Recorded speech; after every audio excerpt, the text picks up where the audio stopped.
যে গাইস দেখুন আমার মা কত কিছু রান্না করেছে।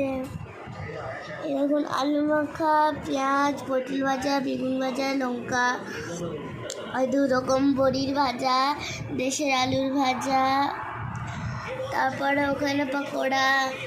এই যে বাবা গরমে রাত্রে জল ঢালা ভাত আর ভাজা ভুজি অমৃত। ভেজ পকোড়া খুব সুন্দর, খুব সুন্দর।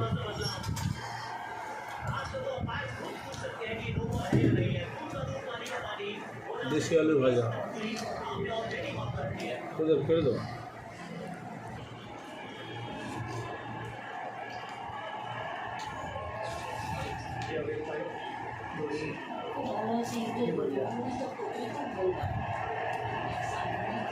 খুব ভালো।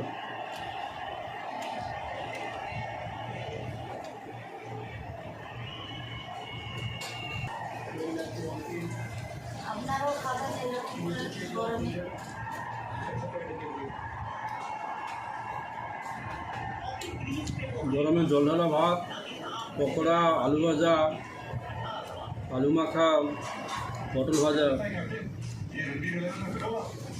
সুন্দর। ঠিক আছে, আবার বলে দাও। Thank you guys for watching this video.